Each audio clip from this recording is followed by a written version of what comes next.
Tonight's story is called The Tortoise and the Hare.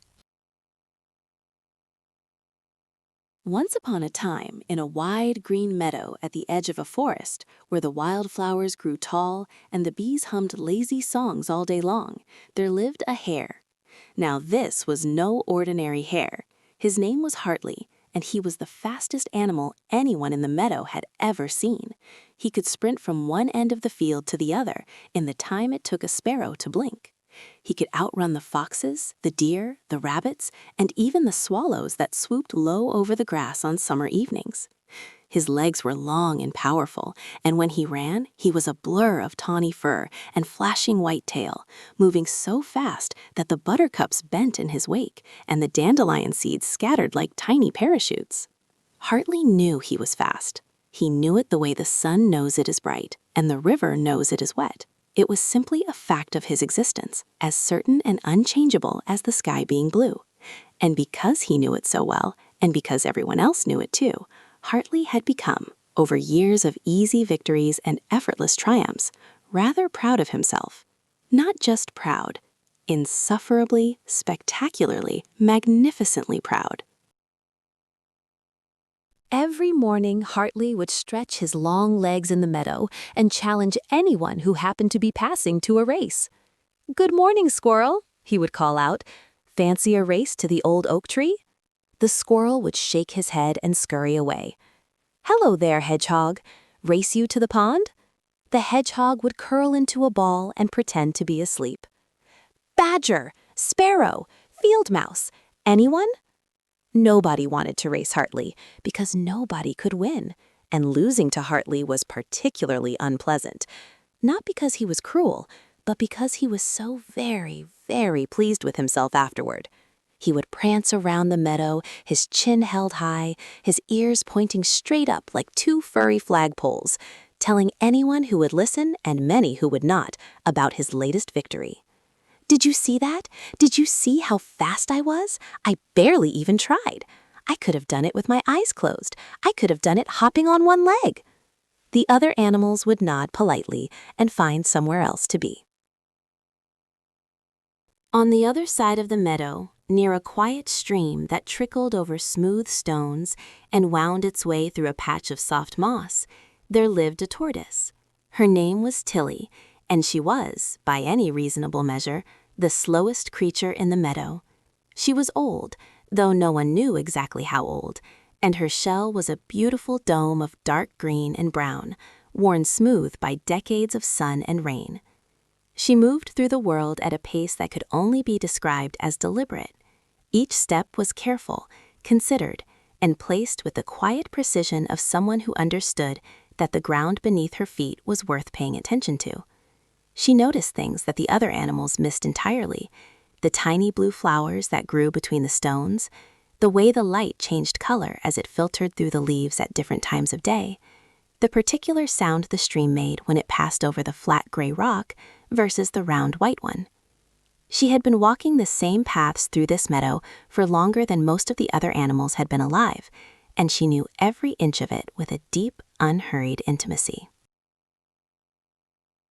Tilly did not mind being slow. She had made peace with it long ago, the way one makes peace with the shape of one's nose or the sound of one's voice. It was simply who she was. She could not run, could not leap, could not dash or dart or sprint, but she could walk, steadily and surely, for hours and hours without stopping, putting one sturdy foot in front of the other, with a patience that was almost hypnotic to watch. The other animals respected Tilly. She was kind and wise, and always had time to listen to their problems, which she did with her ancient, thoughtful eyes, and her habit of nodding very slowly before offering advice that was invariably sensible, practical, and right. When the young rabbits quarreled, they went to Tilly. When the birds could not agree on the best place to build a nest, they asked Tilly.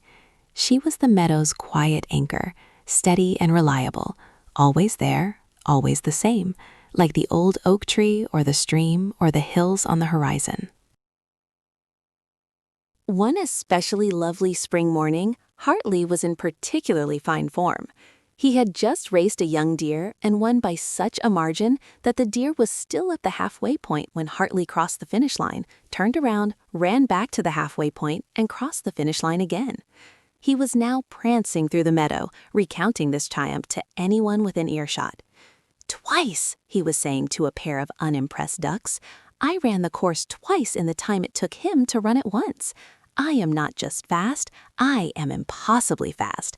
I am historically fast. There is no animal in this meadow, in this forest, in this entire country who could beat me in a race. It simply cannot be done." He paused for dramatic effect. "I am," he declared, "unbeatable." And from the mossy bank by the stream, a quiet, unhurried voice said, "I will race you." Every animal in the meadow turned to look. It was Tilly. A stunned silence fell over the meadow. A butterfly, which had been drifting peacefully past, stopped in midair and hovered, as if it too could not believe what it had just heard. Hartley stared at Tilly. Tilly looked calmly back at him. "You?" Hartley said, and then he laughed. It was a big, braying laugh that echoed across the meadow and startled the crows out of the elm tree. "You want to race me? You, the slowest creature in the entire meadow, want to race me, the fastest?" He laughed so hard he had to sit down. He laughed so hard that tears ran down his furry cheeks. He rolled in the grass, kicking his long legs in the air. The other animals watched in embarrassed silence. Tilly waited. She did not seem offended. She did not seem anything at all, really, except patient. When Hartley's laughter finally subsided to occasional hiccups and snorts, she said simply and clearly, "Yes, I want to race you. Tomorrow morning. From the old stone wall to the big chestnut tree on the hill. Do you accept?" Hartley wiped his eyes and grinned. "Of course I accept. This will be the easiest race of my life. I will enjoy it immensely." He bounded away, already planning how he would tell the story of his ridiculous victory for weeks to come. The other animals gathered around Tilly, worried and confused.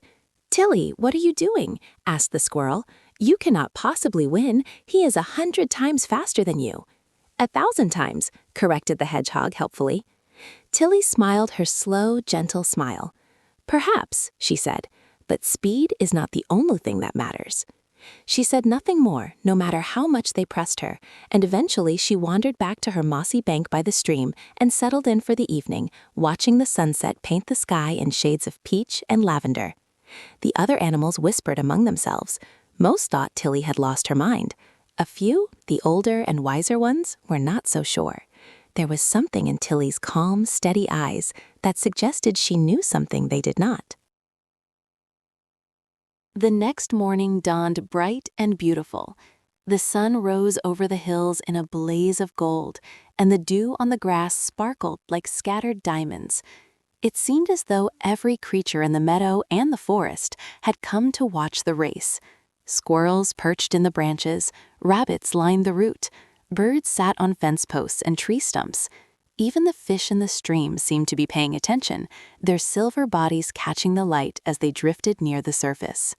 The old stone wall stood at one end of the meadow, gray and mossy and ancient, and far away, up the long, gentle slope of the hill, the big chestnut tree spread its branches against the blue sky. The distance between them was considerable. It was not a short sprint, but a long, winding course that climbed steadily uphill, through the meadow, across the stream, through a patch of wildflowers, past the old oak, and up the final slope to the finish line at the chestnut tree. Hartley arrived at the starting line looking splendid. He had groomed his fur until it gleamed.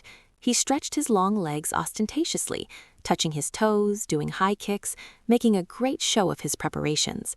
He bounced on the spot, his powerful haunches coiling and releasing with explosive energy. The crowd murmured with admiration. He was, there was no denying it, a magnificent athlete. Then Tilly arrived. She plodded up to the starting line at her usual unhurried pace, her ancient shell rocking gently from side to side, her wrinkled face calm and composed. She did not stretch, she did not bounce. She simply took her place beside Hartley and looked up at the hill in the distance with a quiet, steady gaze. "Are you sure about this?" Hartley asked, not unkindly.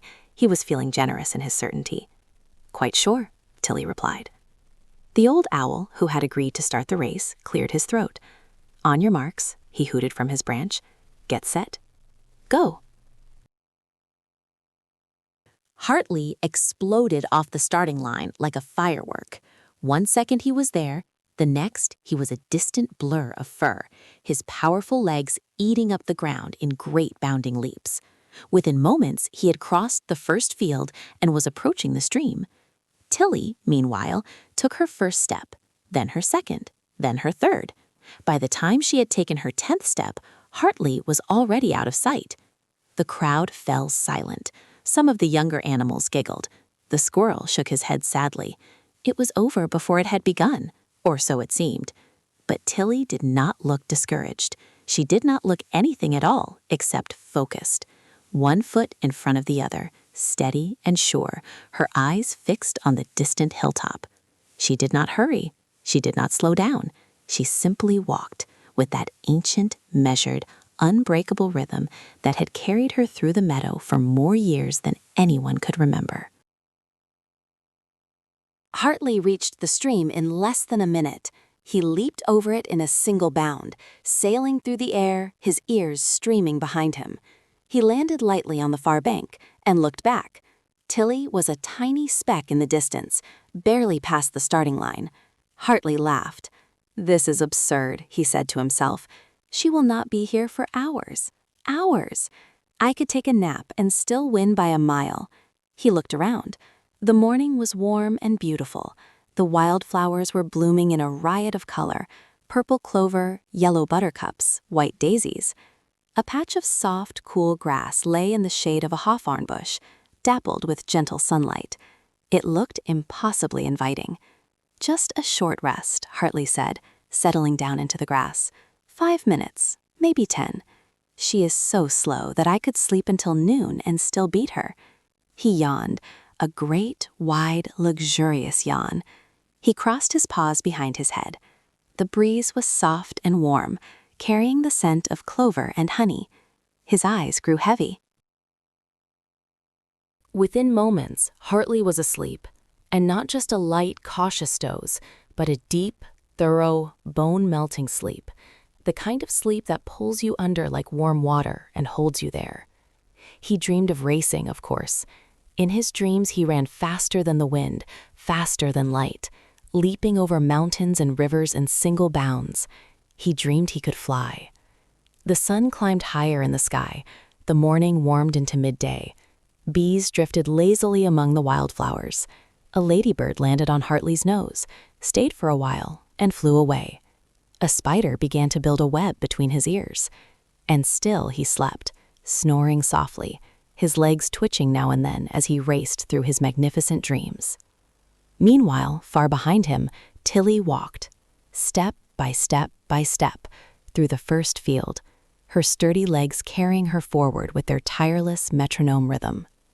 She reached the stream, and, because she could not leap over it, she waded through the shallow water, feeling the cool current against her legs, and climbed carefully up the far bank. Tilly walked through the patch of wildflowers, and she took a moment, just a brief moment, to admire the small blue flowers that grew among the taller ones. She noticed a caterpillar on a stem of clover and wished it a good morning. She passed the sleeping Hartley and glanced at him with her calm, dark eyes. The spider had made considerable progress on its web between his ears. A daisy had grown up through his crossed paws. He was snoring with a deep, rhythmic rumble that made the grass around his nose flutter. Tilly did not stop. She did not gloat. She did not even smile exactly. She simply noted his position, turned her gaze back to the distant hilltop, and kept walking. 1 step, another step, another. The sun moved slowly across the sky, and Tilly moved slowly across the meadow, and neither of them hurried, and neither of them stopped. She passed the old oak tree. The animals who had gathered there watched her with wide, astonished eyes. Nobody said a word.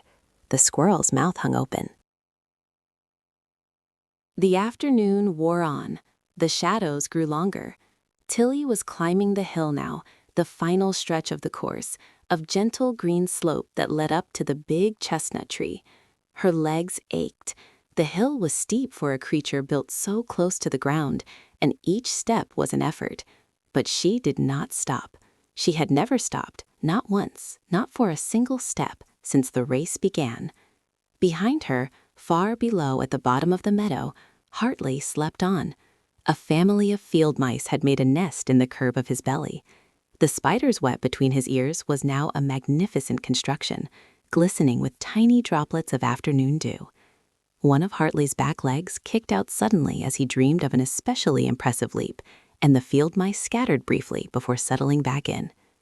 The old owl, who had been watching from his branch all day with patient, knowing eyes, ruffled his feathers and turned his head toward the hilltop, where a small, determined shape was growing closer and closer to the chestnut tree.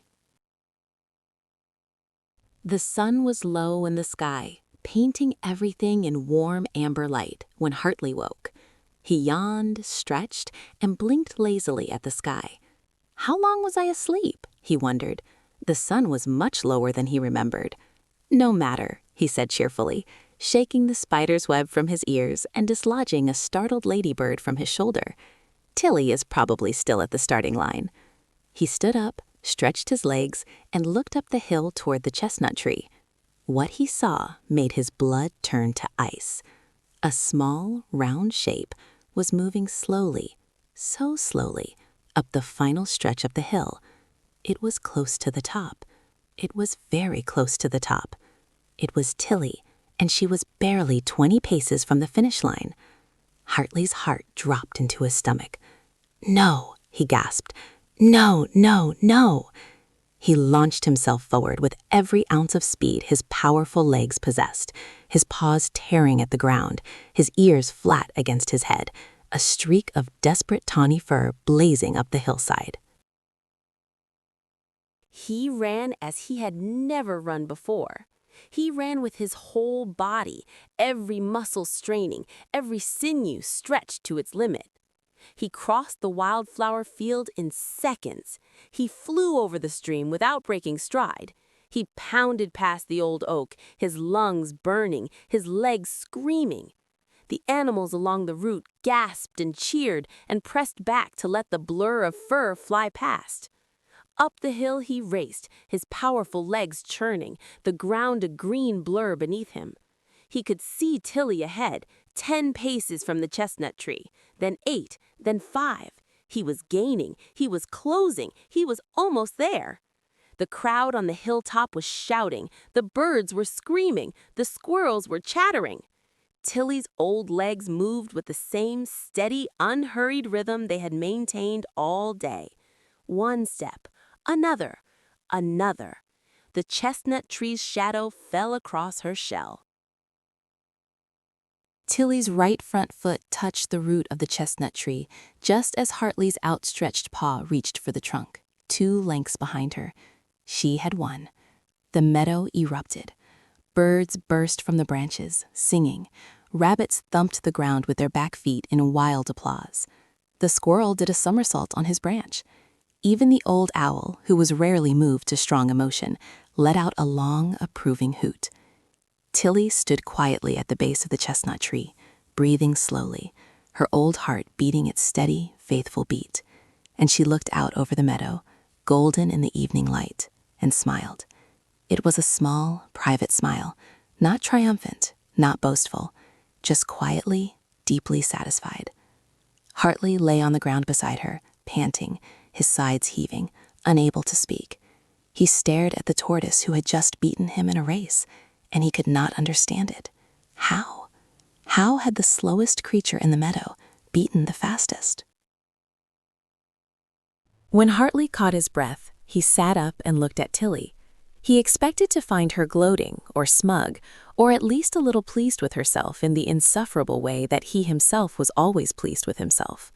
But Tilly just looked at him with her calm, kind, ancient eyes, and there was something in her gaze that was not mockery or triumph, but something gentler, understanding. "How?" Hartley asked, and his voice was small, like a child's. "How did you beat me?" Tilly was quiet for a moment. "I did not beat you, Hartley," she said. "You beat yourself. You had every gift you needed to win this race. You are faster, stronger, more powerful than I will ever be. But you stopped. You sat down. You fell asleep. You trusted that you would win because you have always won, and you forgot the one thing that matters more than speed." "What is that?" Hartley asked. "Showing up," Tilly said simply. "Putting one foot in front of the other and not stopping until you reach where you are going." Hartley was quiet for a long time. The sun was setting now, and the sky was streaked with orange and pink and purple, like a painting done by someone who loved color more than anything. The other animals had drifted away, giving them space, sensing that something important was happening. "I have been foolish," Hartley said at last. "Very foolish," Tilly agreed pleasantly. Hartley looked at her, and for the first time since she had known him, he laughed at himself. It was not the braying, boastful laugh the meadow was used to hearing.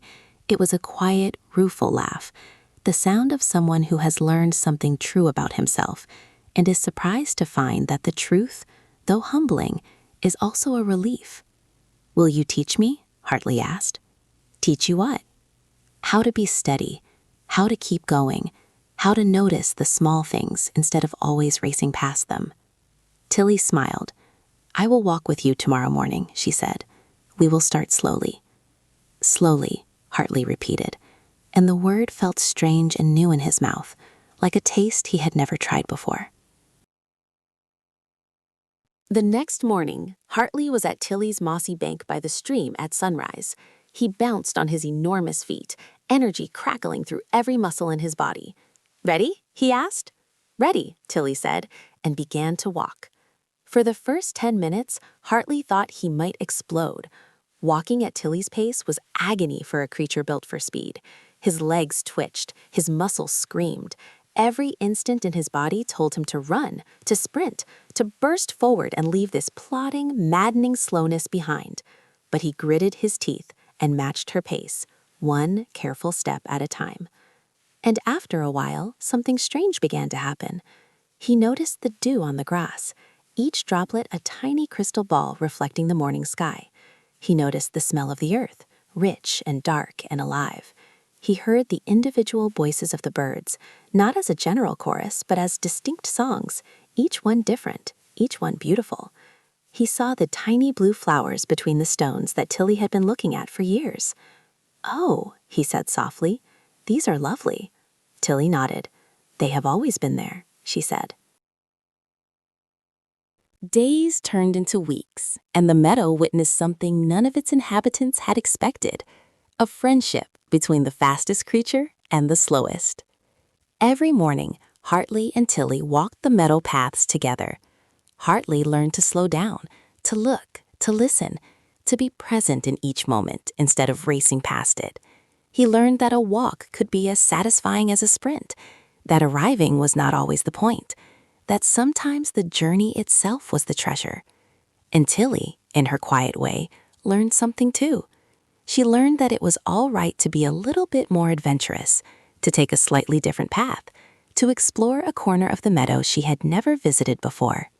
With Hartley beside her, she felt braver, more willing to step outside her familiar routines. They balanced each other, the hare and the tortoise, speed and steadiness, impulse and patience, and together they were better than either had been alone. Hartley did not stop racing. He still loved to run, and he was still the fastest animal in the meadow by a wide margin, but he raced differently now. He raced for the joy of running, not for the pleasure of winning. He raced to feel the wind in his fur and the ground flying beneath his feet, not to prove that he was better than everyone else. And when he won, which he nearly always did, he was gracious and kind, complimenting his opponents on their effort rather than boasting about his own. The other animals noticed the change immediately. They began to like Hartley, which surprised them almost as much as the race itself had. He was pleasant company now, the kind of friend who listened when you talked and remembered what you said. He helped the young rabbits practice their running, patient and encouraging. He brought wildflowers to the old hedgehog, who could no longer walk far enough to find them herself. The meadow was a warmer place with this new, gentler Hartley in it. One evening, as summer turned to autumn, and the chestnut tree on the hill was heavy with glossy brown conkers, Hartley and Tilly sat together on the mossy bank by the stream. The air was cool and smelled of fallen leaves and rain and the particular bitter-sweet scent of a season ending. The stream murmured its eternal, unhurried song over the smooth stones. A single leaf, red as a ruby, drifted down from a branch above and landed on the water, spinning slowly as the current carried it away. "Tilly," Hartley said thoughtfully, "why did you challenge me to that race? You could have just let me keep being foolish. It was nothing to do with you." Tilly considered this for a long time, the way she considered everything, slowly, thoroughly, and with great care. "Because," she said at last, "I could see that you were lonely, Hartley. All that boasting, all that showing off, it was keeping everyone at a distance. You had won every race in the meadow, but you had not made a single friend. I thought perhaps if you lost just once, you might find something better than winning." Hartley blinked. His nose twitched. He looked at Tilly's wrinkled, patient face, and he felt something warm and large swell in his chest. Gratitude so deep it was almost overwhelming. "You were right," he said quietly. "Losing that race was the best thing that ever happened to me." They sat in comfortable silence as the stars came out, one by one, like tiny lanterns being lit across the velvet sky. The meadow settled into its nighttime hush. The rabbits were in their burrows. The birds were on their branches. The old owl was just waking up, blinking his great round eyes at the rising moon. And on the mossy bank by the stream, the fastest creature in the meadow and the slowest creature in the meadow sat side by side, watching the sky, saying nothing, needing nothing, two friends who had found in each other exactly what they had been missing all along.